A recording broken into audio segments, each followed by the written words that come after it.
Hello friends, तो हम बात कर रहे थे टेंस पर।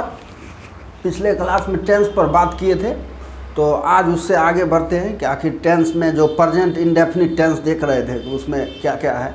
आज उसके बारे में उसका स्ट्रक्चर वगैरह देखेंगे, उसका जो सेंटेंस का जो उसका फॉर्मेशन है, उसका कितने प्रकार से हम लोग उसको बना सकते हैं प्रेजेंट इंडेफिनिट टेंस में, उसके बारे में देखेंगे।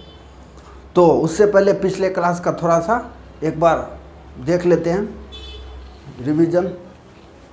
तो क्या है, तो हम बात किए थे कि टेंस जो है, टेंस क्या होता है।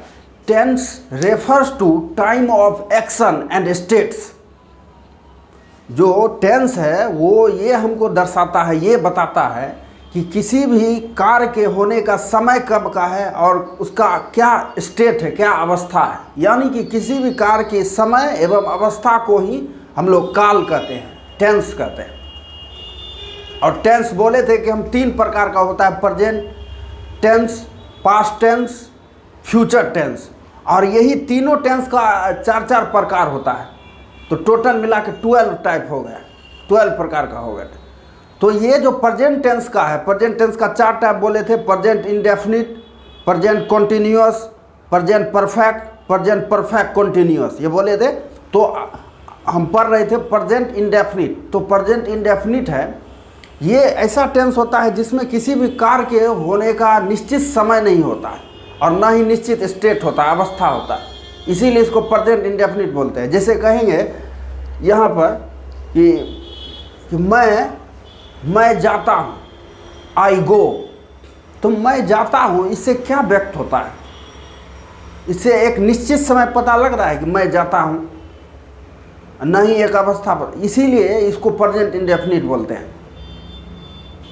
तो यही जैसे आई गो, आई कम, इसमें हम बोले थे कि जो एग्जामिनर वगैरह है ये क्या पूछता है, इससे क्वेश्चन वगैरह कैसे बनता है। इससे क्वेश्चन बनता है जैसे कि इससे पूछता है कि आखिर रूटीन एक्शन में, जो रूटीन एक्शन में इसका प्रयोग होता है, इसका यूज पूछता है। एग्जाम में ज़्यादातर इसका यूज पूछता है कि आखिर इसका यूज कहाँ होता है, यूज। तो यूज बात करें तो एक रूटीन एक्शन में इसका यूज होता है। पहला रेगुलर एक्शन, जैसे कि आई कम हियर डेली, ये रेगुलर एक्शन बोले थे कि मैं यहाँ रोज आता हूँ, इसका मतलब उसका रेगुलर एक्शन है, वहाँ प्रयोग होगा। ऐसा टेंस का भी बोलना होगा तो इसी टेंस में बोलेंगे। अर्थक्वेक्स कम इन जापान, ये इरेगुलर एक्शन है। फिर हैबिट्स, ही स्मोक्स, उसका आदत है, किसी का आदत होता है स्मोक करने का, तो ही स्मोक अगर उसको बोलना है इसी टेंस में बोलेंगे। यूनिवर्सल ट्रूथ, जैसे the sun rise in the east, ये यूनिवर्सल ट्रूथ है। जैसे सन जो है ईस्ट में उगता है, the sun set in the west, तो ये सब क्या है, यूनिवर्सल ट्रूथ है। इसके बाद बोले थे कि ये जो है कुछ ऐसा पेयर होता है, कुछ ऐसा पेयर होता है इसमें जो कंफ्यूजिंग पेयर होता है। जैसे कि हम देखे हैं, इसमें देख लेते हैं। जैसे प्रश्न सामान्यतः फॉर्मूला या कंफ्यूजिंग पेयर पर आधारित होते हैं। जब भी एग्जाम में प्रश्न बनता है तो वो कंफ्यूजिंग पेयर पर होता है या तो फार्मूला आधारित होता है। कंफ्यूजिंग पेयर पर मतलब कि जैसे कि आप देख लीजिए कि कंफ्यूजिंग पेयर में यहाँ, जैसे कंफ्यूजिंग पेयर में जैसे सिंपल प्रेजेंट, सिंपल प्रेजेंट का कौन सा पेयर होगा, प्रेजेंट कंटिन्यूअस। ये जो प्रेजेंट इंडेफिनिट है या सिंपल प्रेजेंट, इसको प्रेजेंट कंटिन्यूअस या इम्परफेक्ट में ही बदल सकते हैं। इसके बाद दूसरा है प्रेजेंट कंटिन्यूअस या प्रेजेंट इम्परफेक्ट। इसको हमको अगर इसका पेयर अगर बनाना है तो ये प्रेजेंट कंटिन्यूअस में ही इसका पेयर बनेगा, अरे प्रेजेंट परफेक्ट कंटिन्यूअस में। फिर इसका तीसरा पेयर प्रेजेंट परफेक्ट का यदि हमको पेयर बनाना है तो किसमें बनेगा, सिंपल पास्ट में बनेगा, यानी कि प्रेजेंट इंडेफिनिट में। उसके बाद सिंपल पास्ट को यदि हमको बताना है, इसका पेयर अगर ढूंढना है, सिंपल पास्ट बनेगा पास्ट परफेक्ट में। तो यहाँ देखिए कि जो सिंपल प्रेजेंट है, सिंपल प्रेजेंट को प्रेजेंट इंडेफिनिट भी कहते हैं। तो ये सिंपल प्रेजेंट को हमको अगर इसका पेयर बनाना है, इसका पेयर, तो पेयर बनाने के लिए हम इसको किस टेंस के किस जो है टेंस में इसको पेयर इसका बना सकते हैं। जैसे प्रेजेंट इम्परफेक्ट या प्रेजेंट कंटिन्यूअस के साथ इसका पेयर बनेगा प्रेजेंट इंडेफिनिट का। इसके बाद अगर जो हम बात करें कॉन्टिन्यूअस, प्रेजेंट कॉन्टिन्यूअस या प्रेजेंट इम्परफेक्ट, अगर इसका पेयर हमको ढूंढना है तो किस में बदलेगा, इसको बदलेंगे प्रेजेंट परफेक्ट कंटिन्यूअस में। अगर जो प्रेजेंट परफेक्ट का हमको पेयर ढूंढना होगा तो कैसे ढूंढेंगे, प्रेजेंट परफेक्ट का अगर पेयर ढूंढना है तो सिंपल पास्ट में बनेगा इसका, सिंपल पास्ट या प्रेजेंट इंडेफिनिट में। यदि सिंपल पास्ट का हमको पेयर ढूंढना है तो ये किस में बनेगा, जो सिंपल पास्ट है उसका पेयर ढूंढेंगे तो पास्ट परफेक्ट में बनेगा, यानी कि पास्ट परफेक्ट में बनेगा। तो ठीक है, देख लीजिए। अब आगे, अब इसी में बात करते हैं प्रेजेंट इंडेफिनिट जो है, प्रेजेंट इंडेफिनिट का जो पहला बोले कि इसका रूटीन एक्शन में अगर हमको प्रयोग करना है तो इसी टेंस करेंगे। दूसरा, अगर जो किसी न्यूज़पेपर के हेडलाइंस एंड स्पोर्ट्स के कमेंट्री में भी सिंपल प्रेजेंट टेंस का प्रयोग होता है, परंतु न्यूज़पेपर के हेडलाइंस में आर्टिकल्स एंड हेल्पिंग वर्ब्स का प्रयोग कम। ये जो इस टेंस का प्रयोग न्यूज़पेपर के हेडलाइंस, जो हेडलाइंस होता है जैसे पीएम साइंस डील, इस तरीका का जो हेडलाइंस नहीं होता है, तो जो न्यूज़पेपर के हेडलाइंस में इसका प्रयोग होता है। साथ ही साथ जो स्पोर्ट्स का कमेंट्री वगैरह हम लोग करते हैं उसमें भी इसका प्रयोग होता है इसी टेंस का। तो ये हो गया, लेकिन इसका प्रयोग बहुत कम से कम होता है। जो न्यूज़पेपर का हेडलाइंस में जो आर्टिकल वगैरह होता है उसमें इस टेंस का प्रयोग बहुत कम से कम किया जाता है, और हेल्पिंग वर्ब का इस टेंस में बहुत कम से कम। इस टेंस में आप देखिएगा बहुत कम हेल्पिंग वर्ब होगा। देखिए ये मेन वर्ब है, ये हो गया सब्जेक्ट, ये सब्जेक्ट, ये मेन वर्ब है। हेल्पिंग वर्ब इसमें जब नोट लगाना रहता है तब ये प्रयोग होता है। अभी बात करेंगे स्ट्रक्चर, अभी जब इसका बनाएंगे ना तब बात करेंगे अफर्मेटिव, निगेटिव, इंट्रोनेगेटिव क्या होता है इसके बारे में बात। तो यही बोले कि इसमें इसका हेल्पिंग वर्ब का बहुत कम से कम प्रयोग होता है। ऊपर से न्यूज़पेपर के हेडलाइंस में जो आर्टिकल वगैरह तो उसमें इस टेंस का बहुत ही कम से कम यूज किया जाता है। जैसे पीएम साइंस डील, इसमें देखिए है ना पीएम साइंस डील, ये न्यूज़पेपर का हेडलाइन, या हेल्पिंग वर्ब बहुत कम से कम हो रहा। Sachin strikes the ball end of it goes across the boundary line, जैसे कह रहा है कि Sachin strikes the ball end of it goes across the boundary line. कह रहा है सचिन जो है क्या किया है, सचिन एक बॉल को स्ट्राइक किया और वो बाउंड्री लाइन के पार चला गया। तो अगर इसको बोलना है तो हम इसी टेंस में बोलेंगे। इसके अलावा सी नंबर देखिए, निकट भविष्य के किसी प्लान्ड कार्य को व्यक्त करने हेतु भी इसी टेंस का प्रयोग हो।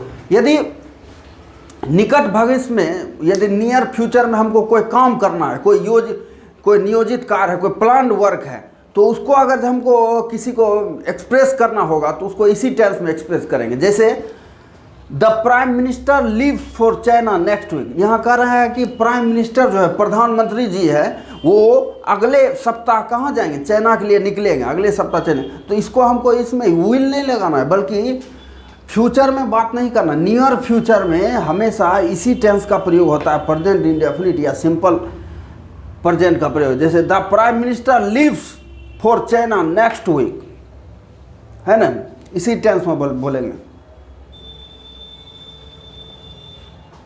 तो अब आते हैं इसका स्ट्रक्चर पर बात करते हैं कि आखिर इसका स्ट्रक्चर कैसे होता है और क्या क्या इसका फॉर्मूला। तो बात कर लेते हैं।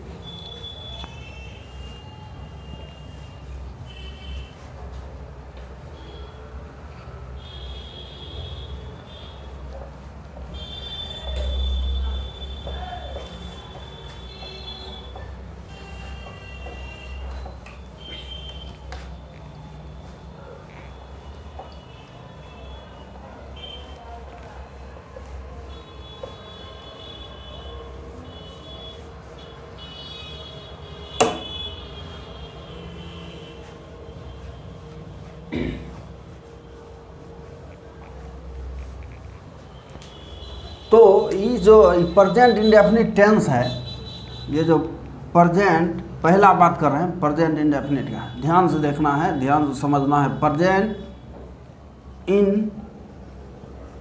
इंडेफिनिट, या इसको सिंपल प्रेजेंट भी कहते हैं,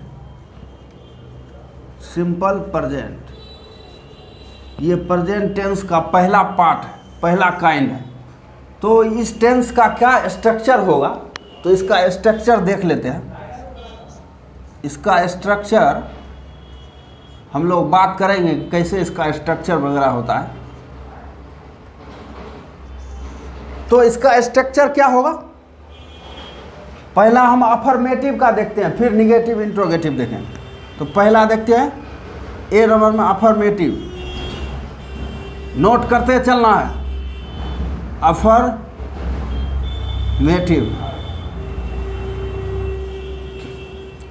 ये जो अफर्मेटिव है इसका क्या बनेगा स्ट्रक्चर?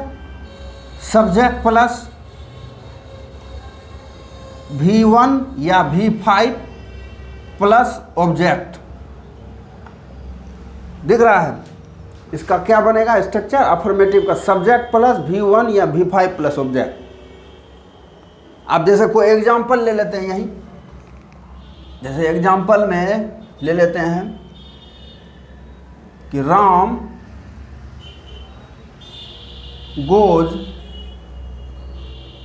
टू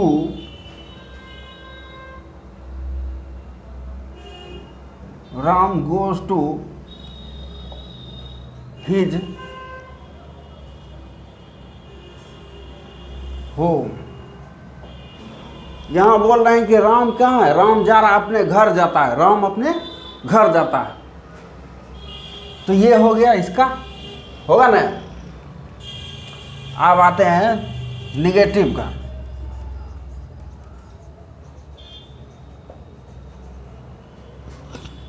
ये जो इसका निगेटिव बनेगा, तो निगेटिव कैसे बनेगा इसका? सब्जेक्ट प्लस डू या does plus not plus V1 plus object. ठीक है, इसमें जो अगर जिसका निगेटिव बनाना होगा न, तब यहाँ हेल्पिंग वर्ब का प्रयोग होगा। ऐसे यहाँ मेन वर्ब का ही प्रयोग होता है अफर्मेटिव सेंटेंस में, लेकिन निगेटिव में यहाँ डू या डज लग जाएगा और साथ में नोट आएगा क्योंकि निगेटिव है, और V1 फिर लगेगा तब ऑब्जेक्ट लगेगा। ठीक है, इसका एग्जाम्पल देख लेते हैं। जैसे एग्जाम्पल इसका होगा कि इसी में पहला ही देख ले, जैसे Ram goes to his home बोले तो यहाँ क्या हो जाएगा? Ram does not go to his home. हो गया ना, निगेटिव बन गया इसका, Ram does not go to his home. अब इसका बात करते हैं इंटेरोगेटिव में। जो इंटेरोगेटिव सेंटेंस है इसका क्या बनेगा? इंटेरोगेटिव में जो डू या डज है ना, इसमें इसको आगे ले आएंगे तो डू या does plus subject plus V1 plus object plus question mark. यहाँ देख ले, इंटेरोगेटिव में क्या हुआ? डू या does plus subject plus V1 plus object. इसको बनाने का बड़ा आसान तरीका है। जो निगेटिव है, निगेटिव में जो ये है हेल्पिंग वर्ब का प्रयोग, इसको आगे ले आएंगे और सब्जेक्ट को पीछे ले आएंगे, साथ में V1 है V1 को ले आएंगे, ऑब्जेक्ट है तो ऑब्जेक्ट प्लस क्वेश्चन मार्क। इसका आप सेंटेंस देख लेते हैं। जैसे सेंटेंस क्या हो जाएगा इसका? डज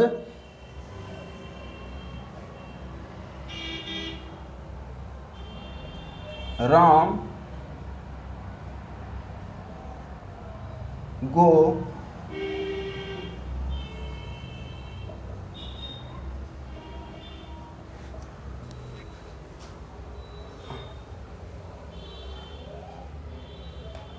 यहां बोल रहे हैं कि does Ram go to his home. क्या राम अपने घर जाता है? इसका ये मतलब हुआ, क्या राम अपने घर जाता है? ये हो गया इंटेरोगेटिव सेंटेंस। अब बात करते हैं इंट्रोनिगेटिव। इंट्रो या निगेटिव, यानी कि इसमें अब नोट लग जाएगा, इसमें नोट लगा देंगे सिर्फ, यही हो जाएगा इंटेरोनिगेटिव सेंटेंस।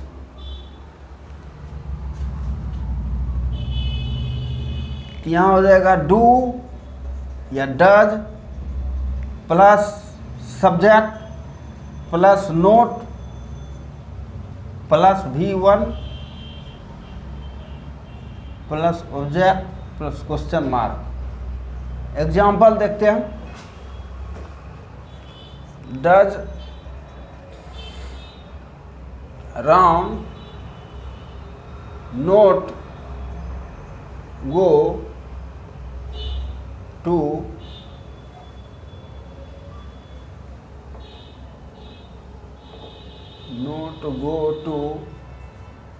His home?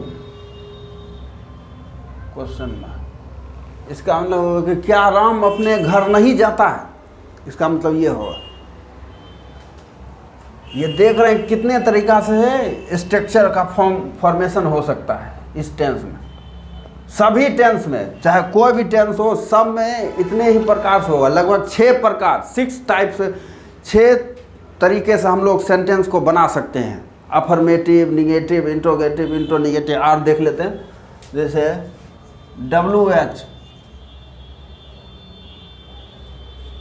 WH में जैसे व्हाट, हुम, व्हाट, कुछ भी हो सकता है। WH का फैमिली में जो भी है वो लग जाएगा। जैसे यहाँ WH प्लस डू या does plus subject plus V1 plus object plus question mark. अब यहाँ जो ये टेंस है, इसका क्या एग्जाम्पल है? एग्जाम्पल यही टेंस में बना लेते हैं। जैसे why does Ram go to his home? इसका मतलब हुआ कि आखिर राम घर क्यों नहीं जाता है। नहीं, इसका हुआ कि आखिर राम घर क्यों जाता है, इसका ये हो गया आखिर राम क्यों। अब इसको निगेटिव में बना देते हैं, WH निगेटिव। F में WH निगेटिव। ये जो WH निगेटिव है, इसमें कैसे बनाएंगे? WH सिंपल है, यही उतारना है और कुछ नहीं करना है। यहाँ यही उतारना है। जैसे WH है, इसके बाद डू या डज प्लस सब्जेक्ट, खाली नोट लगा देना, not plus V1 plus object plus question mark. Example क्या होगा इसका? जैसे why does Ram not go to his home? इसका होगा कि आखिर राम अपने घर क्यों नहीं जाता है। इसका मतलब ये होगा why does Ram not go to his home. तो इस 6 तरीका से, लगभग 6 टाइप से हम लोग बना सकते हैं स्ट्रक्चर। इस टेंस, किसी भी टेंस का यदि हमको उसका स्ट्रक्चर बनाना है, सेंटेंस फॉर्मेशन करना है, लगभग 6 प्रकार से हम लोग सेंटेंस बना सकते हैं। अफर्मेटिव, निगेटिव, इंट्रोगेटिव, इंट्रोनिगेटिव, WH और WH निगेटिव। WH में वही व्हाट, हुम, वाई, वेयर, ये सब आ जाता है। इसी तरीक़े से बन जाए। अब आते हैं इसके बाद कौन सा आता है? इसका प्रयोग भी देख लिए थे कि आखिर इसका प्रयोग कहाँ कहाँ होता है। अब इससे आगे का जो टेंस है, प्रेजेंट इम्परफेक्ट या प्रेजेंट कॉन्टिन्यूअस, उसके बारे में हम लोग देखेंगे। इसके नेक्स्ट पार्ट में हम लोग देखेंगे। फिलहाल के लिए आप इसको स्क्रीनशॉट ले लीजिए। Thank you, have a good day, wish you all the very best. And video पसंद आएगा तो वीडियो को लाइक कीजिएगा और चैनल को सब्सक्राइब कीजिएगा। और यदि कोई भी डाउट हो तो कमेंट बॉक्स में अपना कमेंट कर सकते हैं, डाउट पूछ सकते हैं, हम उसका जवाब देंगे। ठीक है, थैंक यू।